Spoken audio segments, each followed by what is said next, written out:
Al acabar esta misa, vamos a hacer un ejercicio concreto de lección divina.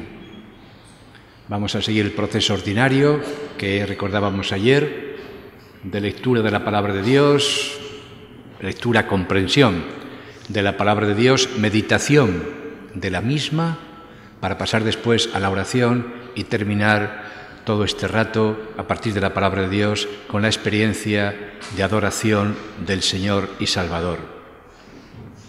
Ayer hacíamos una doble introducción, que no voy a repetir hoy, porque muchos de ustedes ya estaban ayer y, por tanto, pues no voy a repetir todo lo que ayer dijimos, en primer lugar, a propósito de la experiencia creyente de la palabra o de la Sagrada Escritura. Y tampoco repetiré mucho, aunque algo mencionaré a propósito de Juan Bautista, de quien ayer alabamos con más detenimiento, porque también hoy el texto sobre el cual vamos a hacer esta lección, esta oración y meditación de la palabra de Dios, es relativo a Juan, es exactamente el Evangelio que hemos leído. Por tanto, omitiendo muchas cosas, porque no voy a repetirlas, no vale la pena que las repitamos hoy, a propósito de la palabra de Dios, a propósito del Bautista, quiero en todo caso brevemente, porque me parece importante para ir haciéndolo un poco mejor, pues recordar algunas cosas de las dichas con más amplitud ayer. La lección divina. La lección divina es esta designación clásica desde la Edad Media con la cual en la Iglesia se define, se nombra, se menciona este camino de oración y de íntima comunión con Dios a partir de la palabra de Dios. Es esta lectura creyente de la palabra de Dios, meditación, oración y adoración o comunión con Dios a través del texto de la Sagrada Escritura. Se trata de buscar el encuentro con el Señor Jesús a través de la palabra de Dios. Establecer una relación adecuada con la palabra de modo que nos lleve a ese encuentro vivo y profundo de reconocimiento y comunión con Cristo como Señor y Salvador. Y todo esto desde una convicción fundamental en nuestro cristianismo, la convicción sobre la llamada y la presencia de Jesucristo a través de la Escritura por medio de la cual Él nos habla. Se manifiesta, se nos entrega, se nos ofrece a esa comunión personal. Como católicos estamos muy convencidos de que la Eucaristía, el pan consagrado, nos permite la más íntima comunión con el Señor. Pero esto mismo es también posible a través de la palabra de Dios, y de esto se trata exactamente. Comenzamos, por tanto, este ejercicio una vez más de esta convicción clara en nuestra fe cristiana. Jesucristo se nos ofrece a través de su palabra. Él habla, Él llama y Él se ofrece, y por tanto es posible alguna comunión profunda con el Señor a través de esto que es palabra suya. El encuentro en profundidad con la palabra de Dios es encuentro personal con el propio Jesucristo. A través de la Escritura, de la palabra que proclamamos en la liturgia, el Señor nos habla. A través de ella escuchamos el llamamiento del mismo Jesús a establecer, a entablar esta íntima comunión con Él. Recuerdo brevemente, lo decíamos ayer de manera un poco más amplia, que evidentemente son necesarias algunas actitudes espirituales. Sobre todo cuando cogemos la palabra de Dios o nos disponemos a hacer esta lección comunitaria, como va a ser en este rato, pues tenemos que estar sobre todo en el anhelo, en el deseo profundo de establecer esta honda comunión con el Señor. Ocurre igual, o debe ocurrir igual, cuando nos acercamos a la Eucaristía. En el momento que tomamos el pan consagrado, que comulgamos al Señor sacramentado, solo debería haber en nosotros un pensamiento y un deseo. Y es esto, establecer a través de la comunión eucarística la más honda comunión posible con el Señor Jesús. Pues de igual modo, cuando buscamos al Señor a través de su palabra, por medio de la cual Él nos está llamando, cuando cogemos la Escritura en la mano o nos sentamos para escuchar la palabra en la Iglesia, por encima de todo, nuestra mente y nuestro corazón solo tienen que estar en este pensamiento y en este deseo, el encuentro con el Señor, el reconocimiento de su señorío, de su obra salvífica en nosotros, la confesión de que solo Él es el Salvador, hasta llegar a esta adoración y comunión profunda. Sobre estas disposiciones espirituales, que por lo demás pues a cualquiera se le ocurren desde nuestra propia experiencia de fe, quería añadir, ayer no lo dije, pero también tiene su importancia, que no son menos necesarias también ciertas disposiciones exteriores. Cada vez somos más conscientes de que en una oración profunda también tiene que participar el cuerpo. Por eso, en el encuentro con el Señor Jesús, los gestos físicos también tienen mucha importancia, como la postración, la genuflexión, la inclinación, la extensión de las manos. Sabemos que también se reza con el cuerpo. El cuerpo tiene que participar necesariamente del encuentro con el Señor. La experiencia más completa del Cristo Salvador tiene que ser eso, íntegramente humana, y por tanto también a nuestro cuerpo hemos de llevar al encuentro con el Señor. Por eso también hay que encontrar las disposiciones físicas adecuadas, el entorno físico más adecuado, y nosotros disponernos físicamente de tal modo que el cuerpo no nos distraiga, que el cuerpo no se queje, que el cuerpo también pueda participar en una actitud de relajación, pues facilitándonos una escucha serena, que el cuerpo, repito, no reclame nada, que nos encontremos suficientemente relajados, suficientemente cómodos, como para que toda entera nuestra atención pueda centrarse y orientarse a esto que vamos a escuchar o aquello que vamos a leer. Con estas disposiciones, entonces, nos acercamos a la Escritura. Quiero añadir un comentario que ayer todavía tampoco hice, y que es muy importante, y que yo tomo de este autor, Enzo Bianchi, cuyo libro recomendábamos sobre este asunto de la Lectio Divina. Se habían comprado unos cuantos ejemplares, creo que se han vendido ya prácticamente todos, pero si no, y todavía quedan ejemplares, yo se los sugiero, se los recomiendo vivamente. El título de la obra es Rezar la Palabra, Introducción a la Lectio Divina, y el autor es este señor Enzo Bianchi, que es un monje, no sacerdote, un monje laico italiano, fundador de la célebre comunidad de Bose. A España viene con alguna frecuencia, yo creo que es ciertamente uno de los grandes maestros del espíritu que hoy existen en nuestra Iglesia Católica. Bueno, pues de Enzo Bianchi voy a citar una idea que me parece muy importante. Podemos preguntarnos, a propósito de la Lectio Divina, ¿y cómo hacerla? Sobre todo, por ejemplo, ¿qué textos elegir? Los textos de la Escritura no son, ayer lo decíamos claramente, no son todos igualmente fáciles. ¿Hacemos nosotros la selección de los textos sobre los cuales meditar y rezar, terminando en esa oración, en esa comunión, adoración profunda con el Señor que nos ha hablado, que nos ha citado a través de la palabra que hemos rumiado? ¿Pueden leerse? Es una sugerencia. Repito, aquí yo me apoyo en lo que me parece que muy acertadamente señala Enzo Bianchi. Él dice, pues pueden leerse, es muy aconsejable que se lean los textos de la liturgia de la Eucaristía. Así, de hecho, nosotros vamos a hacer lo mismo, porque vamos a hacer la lección justamente sobre el Evangelio, que hemos leído, que hemos comentado ya en esta misa de hoy. Es conveniente que haya un cierto orden objetivo al elegir los textos. Es decir, que realmente los textos no los elijamos nosotros. Que no elijamos nosotros de una manera demasiado personal, demasiado subjetiva. Porque entonces vamos a ir a unos textos que nos gustan. Vamos a ir a unos textos que ya hemos visto muchas veces, que nos agradan, que nos gustan, que nos satisfacen, que entendemos bien. Y eso es una elección demasiado subjetiva. Manejamos demasiado entonces la palabra.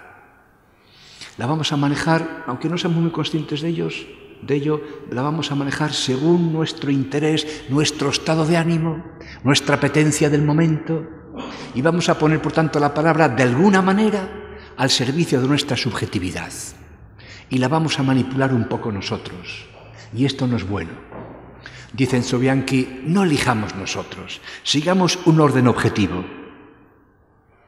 Leo literalmente un paso de esta explicación que él da. No se debe y no se puede ojear al acaso las Escrituras y pasar caprichosamente de un pasaje a otro.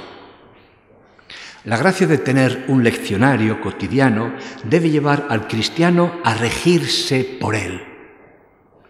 Solo la lectura continua de un libro puede eximir de observarlo.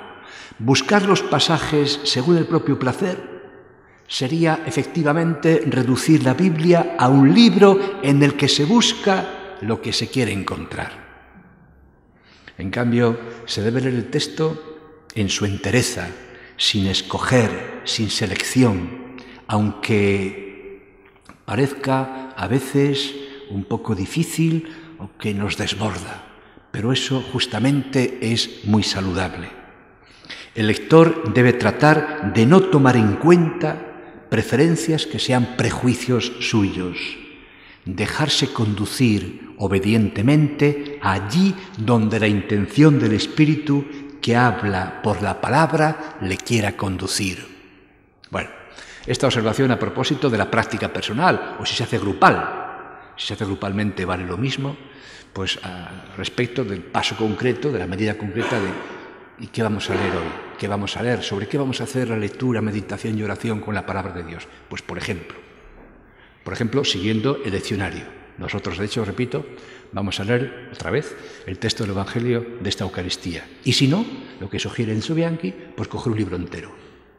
Vamos a empezar el tiempo que nos dure por el Evangelio de San Juan, o la primera carta a los Corintios, o vamos a ir a los Hechos de los Apóstoles, pero seguidamente, siguiendo un orden objetivo, sin elegir, y siendo entonces nosotros los que nos ponemos a disponibilidad, nos ponemos a la escucha de lo que la palabra soberanamente, sin elección nuestra, nos quiere decir en ese momento. Bueno, recordamos los 4 momentos sucesivos de la lección: lectura y comprensión del texto, meditación del mismo, oración y finalmente adoración al Señor que nos ha hablado a través de la palabra. Quiero decir que es muy importante en este proceso el segundo momento, que es la meditación, porque de ahí nos va a salir ya muy rodado, con mucha naturalidad, la oración y la adoración. Lectura y comprensión es muy importante, pero después el paso siguiente, la meditación, es lo que nos lleva a rezar. Es lo que nos lleva a decir: Señor, entonces invoco tu nombre, invoco tu gracia. Si ahora, meditándolo así lo veo, eso, repito, nos lleva con toda naturalidad a la súplica y finalmente a la entrega del propio yo en este momento final, que es la adoración al Señor que nos ha hablado a través de su palabra. Por tanto, hay que cuidar con especial interés pues el momento de la meditación. Meditación, decíamos ayer, es reflexionar una y otra vez aquellas ideas, aquellas afirmaciones del texto leído que nos parezcan más luminosas, que nos tocan más, en las cuales reconozcamos mayor verdad, mayor intensidad en la presencia del Señor, una llamada más poderosa. Sobre eso hay que volver una y otra vez, decíamos ayer, rumiarlo, darle vueltas, degustar esa palabra. Esa meditación es un verdadero saboreo espiritual de esas afirmaciones especialmente ricas del texto que hemos leído, a través de las cuales reconocemos que el Señor nos está hablando de una manera especialmente clara. Y a partir de ahí, con mucha naturalidad, entonces, pasamos a invocar en la oración la ayuda del Señor y al momento final de la adoración. Bueno, pues vamos a iniciar ya pues la lectura, la lección, ¿no? A partir del Evangelio que hemos leído. Un recordatorio también muy breve, ayer lo hicimos con más amplitud, a propósito de la figura de Juan Bautista, sobre la cual versó la lección de ayer y sobre el cual haremos esta de hoy, simplemente, como digo, acogiendo el Evangelio del día. Decíamos ayer, lo recuerdo brevemente, a propósito de la importancia enorme que tiene Juan Bautista en el Nuevo Testamento. Hasta su muerte se nos narra con detalle. Ayer no cité esto, pero vemos con qué lujo de detalle se nos da cuenta de la propia muerte del Bautista. Si comparáramos, tendríamos que reconocer que de ningún apóstol, quitando Pablo porque habla mucho de sí mismo en las cartas, de ningún apóstol sabemos tanto, ni de Pedro sabemos tanto como de Juan. No se nos cuenta la concepción milagrosa de San Pedro, porque no la hubo. Sí fue, en cambio, el caso de Juan Bautista. Bien, esta gran importancia, por tanto, que detenta el precursor en los evangelios. Hablábamos ayer de la importancia correlativa que, por lo mismo, tiene la Iglesia. De hecho, reparemos, ¿no? Es un santo cristiano. Es un santo cristiano, un hombre del Antiguo Testamento, un judío, que tampoco alcanzó a ver mucho del ministerio público de Jesús, porque fue muerto, fue asesinado relativamente pronto en relación al desarrollo de la obra pública de Jesús.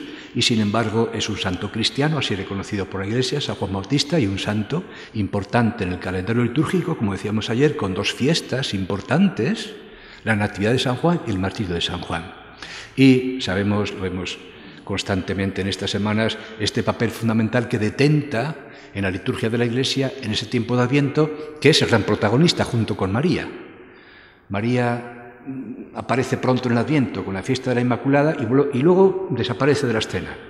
Y el gran agente es el Bautista. Y luego María vuelve a aparecer ya en las últimas fechas del Adviento. Total, que estamos cogidos, estamos bien acompañados, bien conducidos por la Madre del Señor y el precursor del Señor, que nos llevan a hacer el camino de la espiritualidad del Adviento, cada uno de manera distinta, pero bien escoltados por ambos lados, por ellos dos. Pero de hecho, también, por tanto, es el papel tan señero del Bautista en el tiempo de Adviento. Es, por tanto, en definitiva, Juan, un signo espiritual sumamente poderoso para la comunidad cristiana, con un mensaje decisivo. Porque todo lo que Juan dice y todo lo que Juan significa es muy importante y por eso juega este papel grande también en los evangelios. Y el mensaje decisivo de Juan es este: el encuentro con el Salvador y la salvación requiere una preparación. Este es el asunto, esta es la gran experiencia humana, la gran experiencia de fe, de la cual es un testigo cualificado, el mayor testigo justamente Juan, y de ahí ese papel relevante que ocupa en el Evangelio, en la liturgia de la Iglesia en general y en nuestra vida cristiana concreta. El encuentro con la salvación y el Salvador requiere una preparación. Hace años un teólogo de Madrid, que ya falleció, hizo un estudio muy importante de la conversión de San Agustín, que el propio San Agustín narra, sobre todo, como ustedes sabéis, en las confesiones de San Agustín. Pues bueno, esta es una investigación teológica bastante seria que después se publicó y que llevaba por título «La conversión es un proceso». Y es que normalmente es así. Esto era estudiado por ese señor en el caso de San Agustín, pero realmente es normalmente así. Hay un acercamiento, hay una sensibilización progresiva, hay un gusto cada vez mayor por determinados valores, hay una inquietud que va creciendo y todo eso desemboca en un encuentro final. Normalmente la historia de grandes convertidos pone de relieve exactamente esto. La conversión es un proceso. Hay excepciones, como todo. Conocemos el caso de San Pablo, en el cual el encuentro con el Señor es momentáneo.